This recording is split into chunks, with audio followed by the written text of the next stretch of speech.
Yeah, I seen an even funnier one yesterday saying he wants to make me piss me pants. That one made me laugh because he done it into someone in his first ever fight, but that's our job, you know what I mean? We're in here to hurt each other, you know what I mean? We're not having a pillow fight, we're having a fight, and I know I'm gonna hurt him, and I know I am, so if he wants to try and hurt me, he can. That's what we're here for. That's the name of the game. He won't be physically the same after this fight. I will. I'll be exactly the same.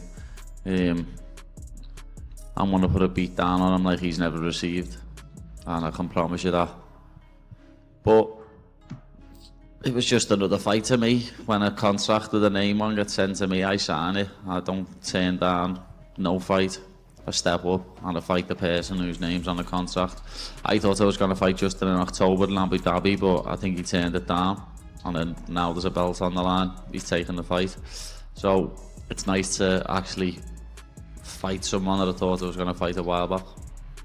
So from day one, Paddy's been saying this whole thing about Scousers never getting knocked out. How pumped are you to shut that talk down once and for all? Yeah, you don't have to be a doctor to know that if you have a brain, you can get shut off if I just shake it. And so I'll show him, you know, if I could shake his head and make his brain touch his skull, he's going to go to sleep. We've known each other for a long time, so on a personal level, Paddy's a great guy, and it's great to see like good people doing good stuff. But from like a UK MMA point of view, like for such a small place, can have 4 champions. It's absolutely unbelievable. Well, it's a dangerous fight for Paddy, but I think it's winnable. It's definitely winnable, and I think Paddy's gone. Normally this stage here I've got a lot of nice puppy fat on me and I'm not as cold at the minute. I'm absolutely freezing constantly, low on calories compared to normally at this time of year. Big Tommy, heavyweight champion of UFC, is coming to see us today. We popped down to his gym a few months ago, didn't we? And went to see him. I've done a little session with him and I had to scram with him after because I didn't have no fight coming up. We won't be going for no scram today. I'm sick on diet, lad, hard on diet, and I don't think he can train because of his eye, lad. I'll have to see what his eye's like, lad. I'm fucking intrigued, especially after everyone giving him so much shit. Obviously he's got a bad injury in his eye. It just shows how fickle the MMA fan base is. Beautiful, Jim. Old, but he's not washed. Like he's 37, but he's not moving like Michael Chandler. He's not holding the ball on the shoulder, doing the fucking PG-13 fucking washed animation. He's not washed. He's not washed, bro. You know what I mean? He has not shown this crazy drop off in his skill set. He's 4-1 in his last 5. If we're talking about the guys that he's fought. He has great striking, obviously better than Paddy Pimbeltt in the boxing. You know, very, very powerful calf kicks. I think those are going to come into play in this matchup. He's got big power in the hands. He's improved his boxing fundamentals and his footwork under Trevor Whitman.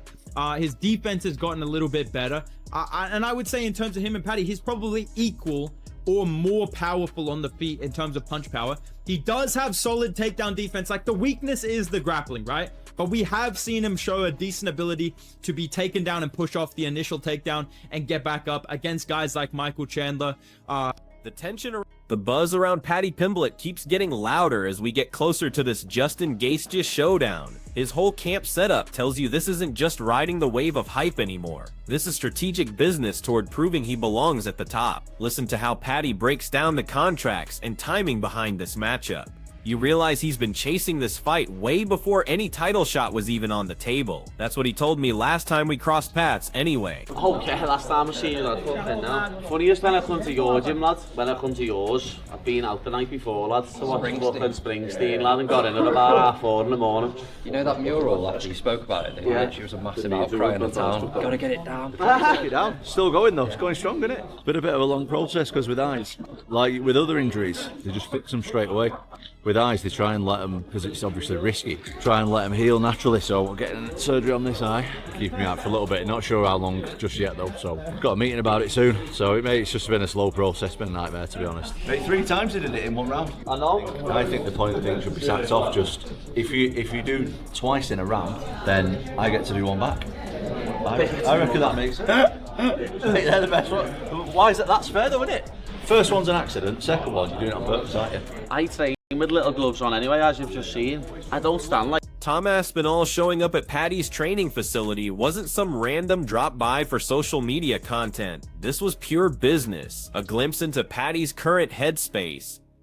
Dialed in, sharp, and completely focused. You don't bring a heavyweight champion into your camp while you're grinding through a brutal weight cut unless you're dead serious about perfecting every detail before facing the biggest challenge of your fighting life. We've known each other for a long time, so on a personal level, Paddy's a great guy, and it's great to see like good people doing good stuff. But from like a UK MMA point of view, like for such a small place, can have 4 champions. It's absolutely unbelievable. It's a dangerous fight for Paddy, but I think it's winnable. It's definitely winnable, and I think Paddy's gonna. Seeing Paddy work alongside Tom Aspinall shows you what real championship preparation looks like when everything's on the line. No flashy speeches or manufactured drama here. Just 2 elite fighters having honest conversations about how brutal this sport can be, how quickly injuries and setbacks make fans turn on you, how one close decision can flip the entire narrative overnight. Their discussion kept coming back to one word: risk. And Tom made something crystal clear. This isn't going to be a walk in the park for Paddy Pimbeltt, but it's absolutely winnable. That difference is everything, because career-defining moments come from dangerous fights, not easy victories that everyone forgets about next week. He thinks because his family have got money and he's been had everything handed to a plate on him for years. Oh, it'll just happen in the UFC. Like you're being told, like he fucking pulled out that Islam fight with a bad back, when really he just couldn't make weight. He got offered to fight Gamrot and said no, and then took the most favourable matchup possible, Dan Looker, who can't grapple, to save his man's life. Bad at shit, and he nearly guillotined him. It just shows how bad Armin's grappling is to me. Oh yeah, he did. I was watching that thinking, wow, if I get you in a guillotine, you are going unconscious. And he headbutted him at the weigh-in. If he would have cut him there on his forehead, lad, he was getting cut there. Why would you headbutt someone at the weigh-in, lad? I do think his grappling's good though, Armin. His grappling is good, he's got good wrestling, but that's his main thing, is wrestling, and he wouldn't be able to hold me down. Looking at UK mixed martial arts as a whole, this feels like more than just Paddy Pimbeltt taking on Justin Gaethje. When you see multiple champions coming out of such a tight-knit region, it shifts how the entire world views these fighters. This matchup is another shot to prove UK talent can compete with anyone on the planet. Paddy's approach to this whole situation shows someone who gets it. He understands timing matters. Opportunity matters.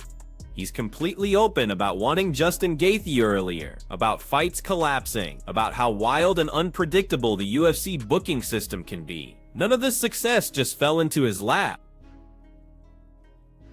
The way for Justin Gaethje to win is going to be his left hook, his cracking left hook, the way obviously Paddy Pimbeltt floats his chin a little bit. So let's take a peek here, see if anything sticks out.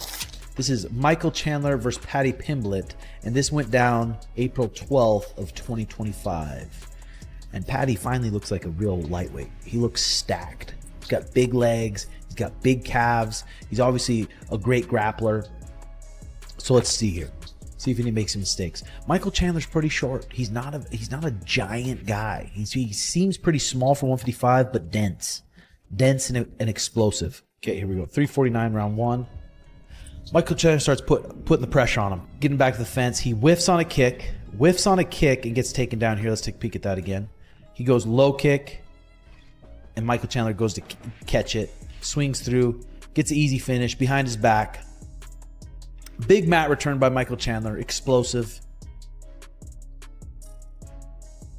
Eventually, the topic swings to Armin Dzarukian. Paddy doesn't try to hide how frustrated he gets with what looks like careful career management to him. He contrasts that with his own approach of fighting whoever the UFC puts in front of him. In his mind, wrestling pedigree doesn't automatically win fights at this level, because controlling someone on the mat, handling scrambles, and surviving pure chaos require completely different skill sets. Paddy believes that if a fight with Armin gets messy and uncomfortable, that chaos works in his favor instead of the wrestlers. Fight could look similar to this if it hits the mat. Paddy's gonna have a big jiu-jitsu advantage. I know at their gym they do a lot of jiu-jitsu. He's very sharp on the ground. And again, when you're a wrestler and you get put on your back and you're not used to getting put on your back, your only way up is give up the back.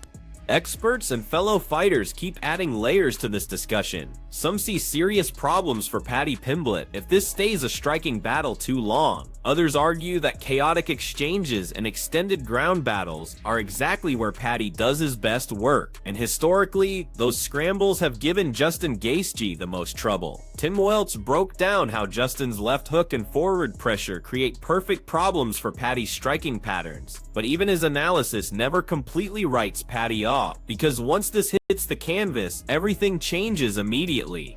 Oh man, you know the thing, I think Paddy is it's so weird because he's been around for a long time and he's still slept on for some reason. Like people still kind of doubt it's weird, you know what I mean? I don't know if it's like, I don't know, the look, whatever, but he's skilled, and every time he comes in and he shows progression.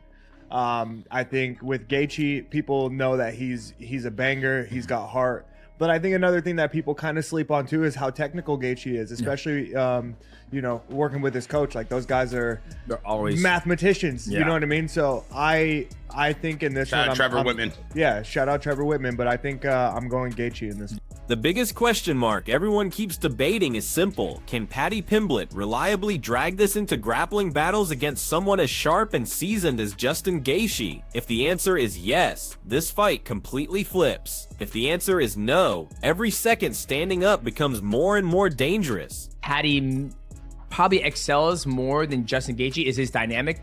Like if you push him into the cage, he's gonna do a flying triangle, right? We've seen Justin Gaethje get put to sleep by Habib. With that, I think the biggest thing is that if Justin Gaethje goes out there and pops that jab, like he always says, that pops that jab and throws a leg kick, then Paddy Pimblett's gonna have to make a decision. Is he gonna go in there and shoot a takedown, or is he gonna go in there and try to strike with him? I'm gonna go with Paddy on this one. I feel like Paddy's gonna get the submission. I think Paddy's gonna be able to submit him. But I could see Justin Gaethje, because Paddy Pimbeltt gets hit a lot, right? Like when he fought Gordon, he got hit a lot. So he could take a shot, but can he take a shot from Justin Gaethje? Now, Justin Gaethje's been in the game for a long time, been knocked out, been submitted.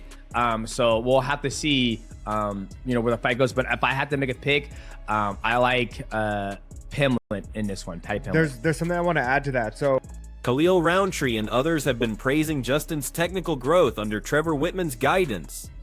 How patient he's become, how calculated and controlled. He's evolved way past being just some wild brawler throwing bombs. Now he's a genuine nightmare for anyone who rushes in without a solid game plan. Lightweight title of the world, Ilia Topuria has stepped away.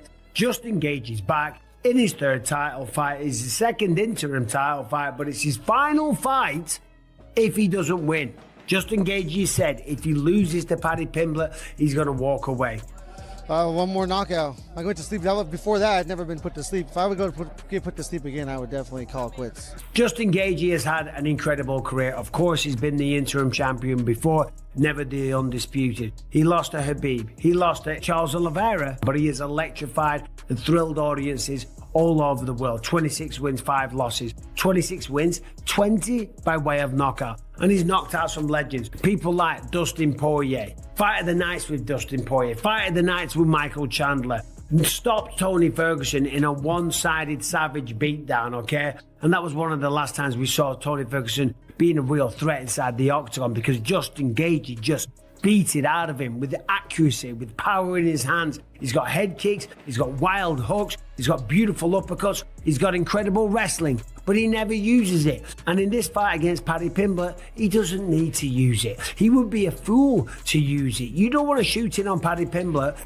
Meanwhile, fighters like Demetrius Johnson keep pointing out how much people still sleep on Paddy Pimbeltt. They focus on his ability to use cage pressure and turn it into submission opportunities. How fast one scramble can flip the entire story of a fight that looked completely over moments before. Dangerous matchup for Paddy Pimbeltt, but I also think it's one he can win. I think over 5 rounds, Justin Gaethje might make a mistake. He does have more experience, but he has maybe slowed down a bit. The fact that he says that this is going to be his last fight if he loses, that's never good to hear. I'm not saying that he's got one foot out the door, and I'm not saying that he's not motivated, because anytime you say, I'm not fighting again after this one if I lose, well then you make sure that you go the extra mile and leave no stone unturned, and you leave no excuses. You push yourself in training camp. So I think it's going to be the best version of Justin Gaethje, and that makes it even more dangerous for Paddy Pimbeltt.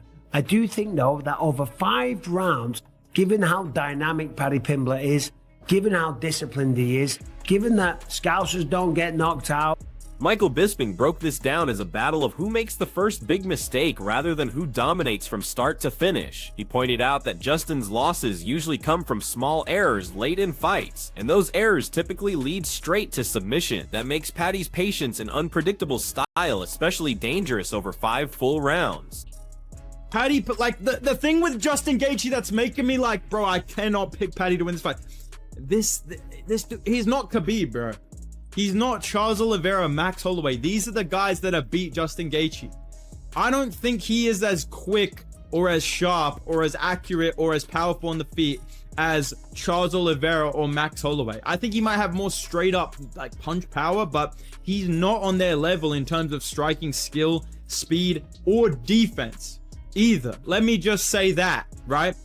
And as for his grappling, his jiu-jitsu is insane, but he doesn't have the wrestling of Khabib. He doesn't have the wrestling of a Charles Oliveira unless he hurts you, right? And I think his defense on the feet is so suspicious, bro. Like, just so cool. I'm just remembering the Jared Gordon fight, thinking about that shit. He keeps his hands low in exchanges. He's open to being countered in the boxing exchanges. And Justin Gaethje, this is one thing I said at the gym, and the boys didn't really get what I meant, but like, I think you guys understand. Gaethje's old, but he's not what. Strip everything else away, and this feels like perfect timing meeting fighting identity head on. Justin brings experience, knockout power, and relentless pressure. Paddy brings chaos, supreme confidence, and a willingness to pull this fight into places most people don't want to go. The whole thing comes down to one mistake that neither man can afford to make.